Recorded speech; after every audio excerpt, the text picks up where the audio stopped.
Assalamualaikum warahmatullahi wabarakatuh. Apa kabar semuanya? Semoga tetap sehat, tetap semangat. Baiklah, hari ini adalah mata kuliah antropobiologi kita yang kelima, pertemuan kelima. Oke, jika pada pertemuan-pertemuan sebelumnya kita sudah membahas tentang definisi antropobiologi, tentang beraneka macam bentuk-bentuk tubuh manusia, kelainan pada manusia, deteksi dini pada anak usia dini, kemudian diiringi dengan interaksi pranikah dan kesehatan pranikah. Kemudian kita juga sudah mempelajari tentang kesehatan dan gizi untuk anak usia dini. Maka salah satu bagian penting dalam antropobiologi adalah sistem reproduksi pada manusia.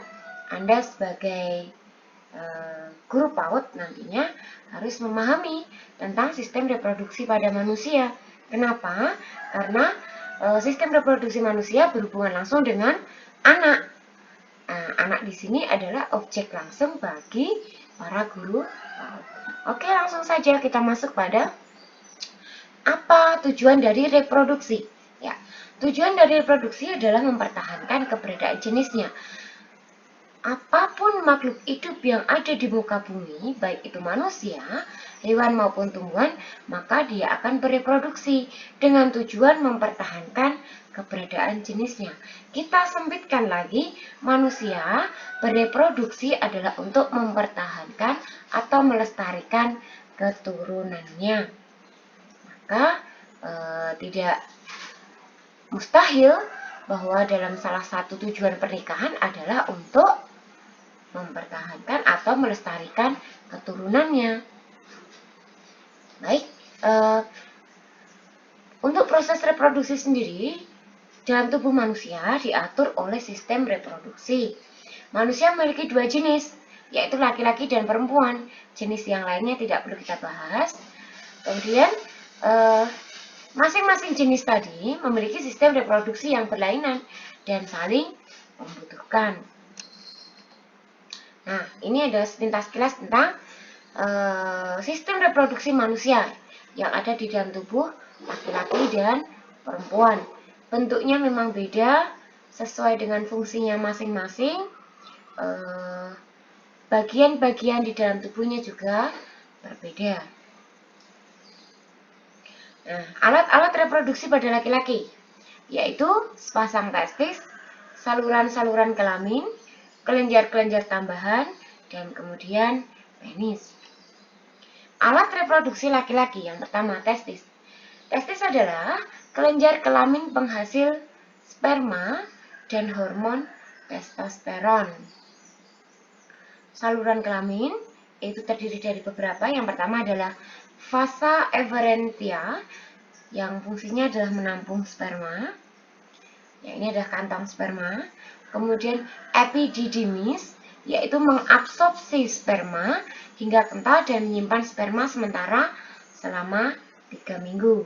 Kemudian vas deferens, saluran penghubung epidemis dengan uretra. Pada penis di bagian ujungnya yang terdapat saluran ejakulasi. Kemudian uretra merupakan saluran untuk mengeluarkan sperma dan urin. Kemudian kelenjar tambahan. Di sini ada vesika seminalis. Apa itu vesika seminalis? Yaitu kantong semen atau mani yang dindingnya menghasilkan cairan lendir yang mengandung fruktosa, asam akorbat, dan asam amino sebagai makanan dan pelindung sperma sebelum membuahi ovum. Kemudian, semen atau mani adalah cairan yang terdiri dari sperma dan cairan yang dihasilkan oleh beberapa kelenjar.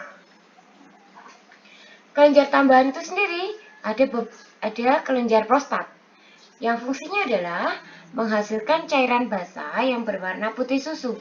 Cairan ini berfungsi untuk menetralkan sifat asam pada saluran vasa efferentia dan cairan pada vagina sehingga sperma dapat bergerak dengan aktif.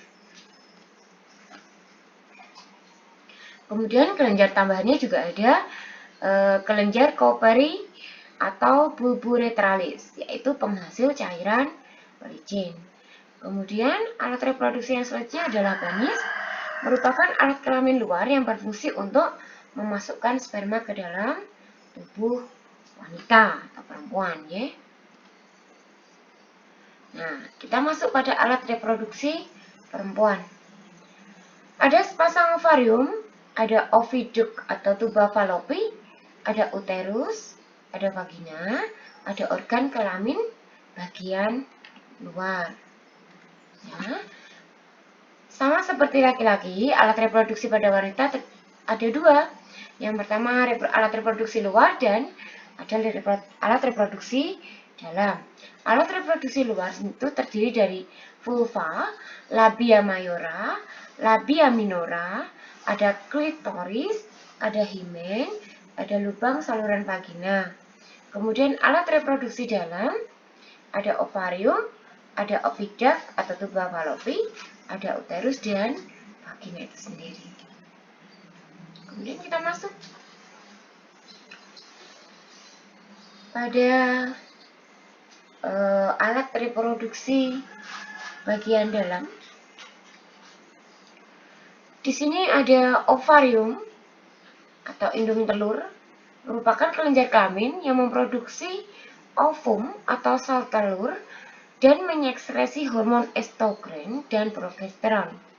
Kemudian ada oviduct atau tuba falopi yang berfungsi menyalurkan sel telur ke uterus atau rahim dengan gerakan peristaltik. Gerakan peristaltik itu gerakan tarik dorong gitu, dan dibantu oleh gerakan silia pada dindingnya. Ya, kita masuk pada uterus atau rahim.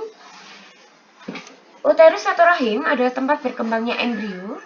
Selama kehamilan, volume uterus mampu mengembang hingga 500 kali. Jadi, pada saat ibu hamil, perutnya atau rahim itu akan mengembang hingga 500 kali. Maka perutnya dari luar tampak membesar gitu, seiring dengan usia kehamilannya. Kemudian vagina, tempat penis pada saat kopulasi dan sebagai jalan keluar bayi pada proses kelahiran. Nah, kita masuk pada organ kelamin luar. Klitoris atau klentit adalah struktur yang sama dengan penis, ya. Strukturnya sama dengan penis, cuman kalau perempuan kecil, kalau laki-laki panjang, ya, besar, karena memang fungsinya seperti itu. Kemudian vulva terdiri atas labium atau mayor atau bibir besar dan labium minor atau bibir kecil.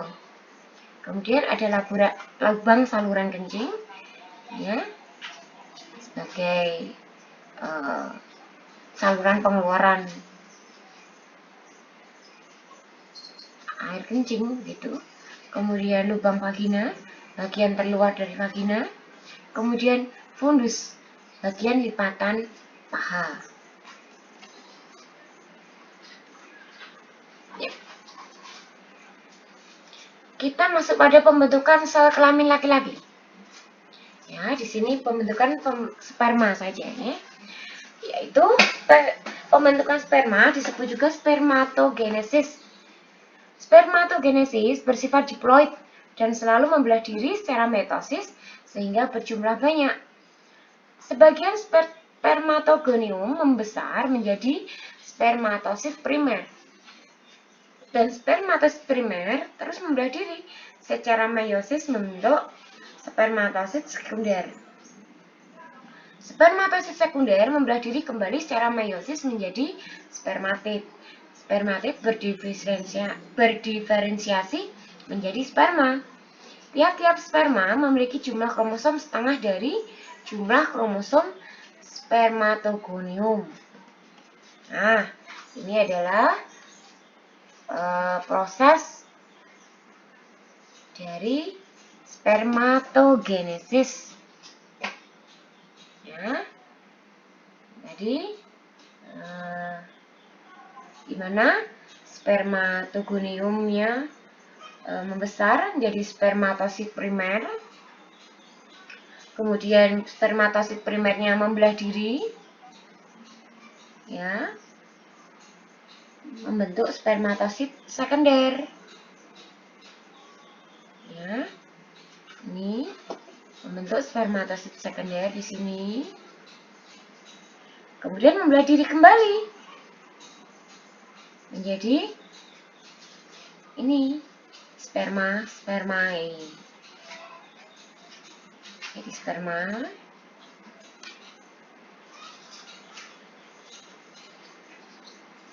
Ini kemudian ini yang kemudian yang ada di dalam air mani. Ini adalah sperma yang nantinya akan membuahi sel telur. Nah, jika laki-laki adalah spermatogenesis, maka pembentukan sel kelamin perempuan adalah oogenesis. Oogonium bersifat diploid yang juga membelah diri secara mitosis sehingga berjumlah banyak. Oogonium berkembang menjadi oosit primer yang membelah diri secara meiosis menjadi oosit sekunder dan badan kutub yang pertama. Oosit sekunder mengandung kuning telur dan sitoplasma. Oosit sekunder membelah diri secara meiosis menjadi otit dan badan kutub kedua. Kemudian otit berkembang menjadi ovum yang haploid. Setiap oosit primer menghasilkan satu ovum. Nah, jika tadi pada sperma menghasilkan banyak sperma, tapi jika pada oogenesis hanya menghasilkan satu ovum. Nah, ini adalah prosesnya. Oogonium bersifat diploid. Ini oogonium bersifat diploid. Kemudian dia menjadi oosit primer yang membelah diri menjadi sekunder. Ini menjadi sekunder. Ini menjadi kutub yang pertama. Kemudian yang sekunder oosit tadi dia akan membelah diri lagi menjadi ootit dan menjadi kutub yang kedua. Nah, setiap ootit hanya menghasilkan satu sel telur saja. Nah, ovulasi. Kita masuk pada ovulasi. Apa ovulasi? Ovulasi adalah pembuahan. Ya, ovulasi adalah pelepasan proses keluarnya ovum dari ovarium. Jika bertemu dengan sperma maka akan terjadi pembuahan. Tapi jika tidak, maka ovum tadi akan dikeluarkan dalam bentuk kotoran, yaitu menstruasi. Maka setiap perempuan atau wanita yang belum menikah tentunya akan mengalami menstruasi karena belum ada pembuahan dari sperma ke ovum. Tapi jika sudah menikah kemudian ada pembuahan, maka akan berhenti masa menstruasinya selama masa kehamilan itu terjadi. Nah, ini fertilisasi. Nah, setelah ovumnya tadi terlepas dari ovarium, jika terjadi fertilisasi atau pembuahan, maka akan ada proses peleburan antara satu sel sperma dengan satu sel telur yang sudah matang. Pada saat sperma masuk ke dalam alat kelamin wanita, maka akan ada banyak sel sperma yang masuk, namun secara teori hanya ada satu sel sperma yang akan bisa membuahi satu sel telur. Namun hanya saja kadang ada kasus-kasus tertentu. Misalnya anak kembar namun tidak identik. Misalnya ada anak kembar sama laki-laki, tapi yang satu hitam, yang satu putih. Sama sekali tidak ada persamaan fisiknya seperti itu. Bisa jadi satu sel telur dibuahi oleh 2 sel sperma yang sama, meskipun dari orang yang sama, karena sel spermanya ada 2, maka menghasilkan anak kembar. Kadangkala juga ada kasus tertentu yang seorang perempuan mengeluarkan 2 sel telur. Secara teori hanya 1, tapi ada kasus-kasus tertentu yang mengeluarkan 2 sel telur yang dibuahi oleh 2 sel sperma. Itu. Jadi akan mengakibatkan anak kembar yang sama sekali tidak identik. Sel telur yang telah dibuahi akan berubah menjadi zigot dan menempel pada dinding rahim, ya. Ini setelah dia dibuahi, maka dia akan berubah menjadi zigot dan menempel pada dinding rahim si ibu. Setelah zigot terbentuk, zigot akan langsung membelah diri menjadi 2, 4, 8, 6, 16, dan seterusnya. Hasil pembelahan berupa sekelompok sel dengan ukuran yang sama, mirip buah arbei yang disebut morula. Jadi seperti buah anggur gitu ya, anggur tapi kecil-kecil, gitu, seperti buah arbei. Morula akan terus membelah sampai terbentuk blastosit. Tahap ini disebut blastula, sehingga rogam di dalam blastula disebut blastosol. Dalam waktu bersamaan, dinding rahim akan menebal, penuh dengan pembuluh darah, siap menerima zigot. Jadi secara tidak disadari, saraf yang tidak sadar tadi akan sudah saling merangsang, ya, rangsang.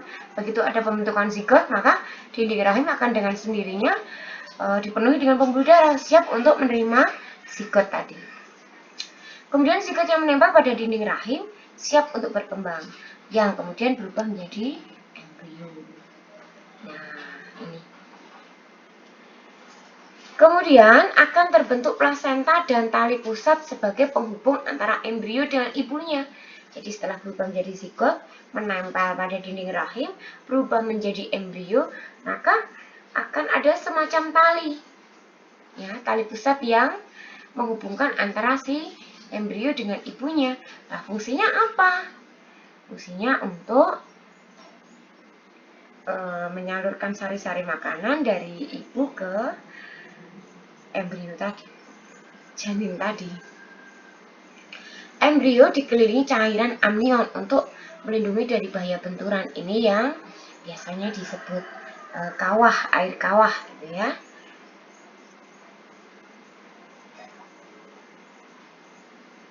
Usia 4 minggu, embrio mulai membentuk mata, tangan, dan kaki. Usia 6 minggu, embrio berukuran 1,5 cm.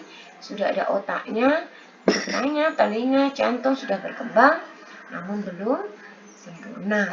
Tangan dan kaki beserta jari-jarinya juga mulai terbentuk.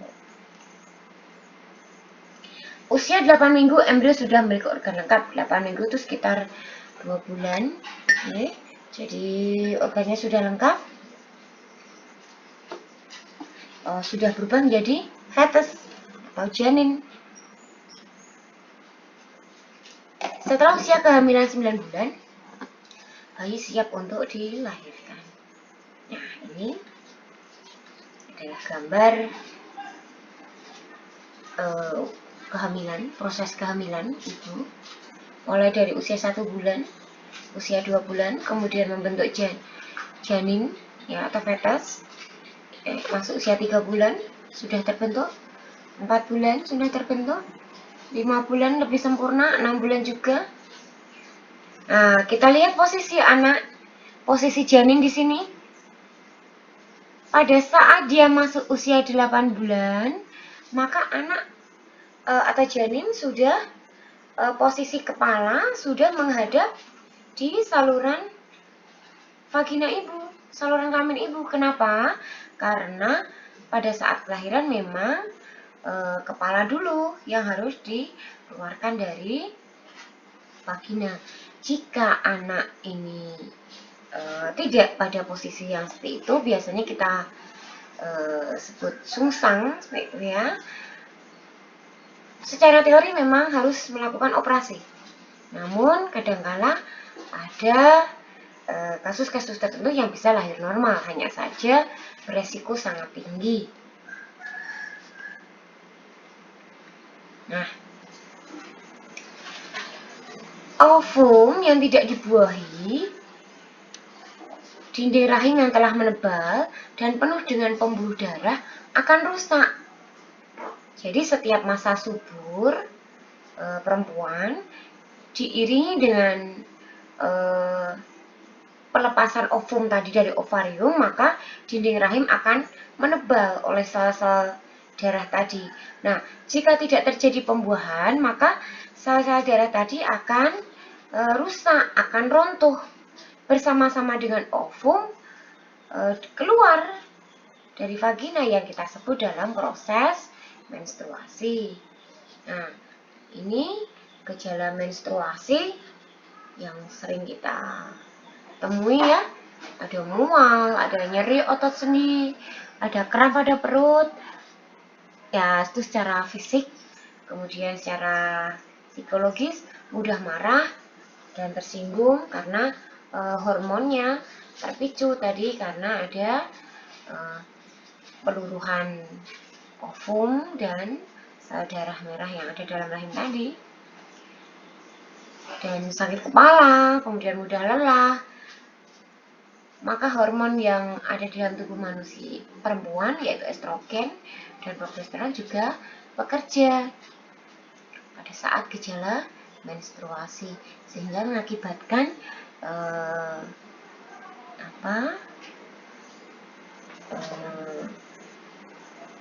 gejala-gejala psikis pada perempuan.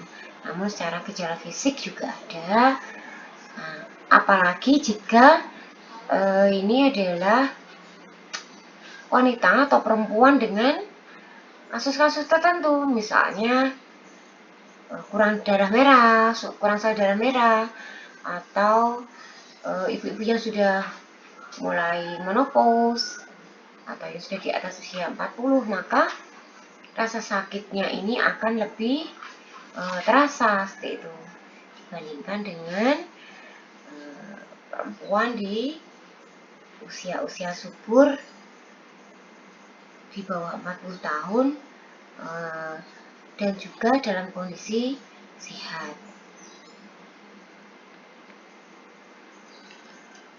Nah, kemudian kita masuk pada penyakit yang menyerang sistem reproduksi. Ada berbagai macam penyakit yang menyerang sistem reproduksi. Ada gonorrhea atau kencing nanah, ada sifilis, ada herpes genital, ada keputihan atau flor albus, ada AIDS, ya, acquired immune deficiency syndrome, HIV/AIDS, ya, ada endometriosis, ada infeksi vagina, ada kencing batu, ada banyak sekali ya penyakit yang menyerang sistem reproduksi baik itu laki-laki maupun perempuan.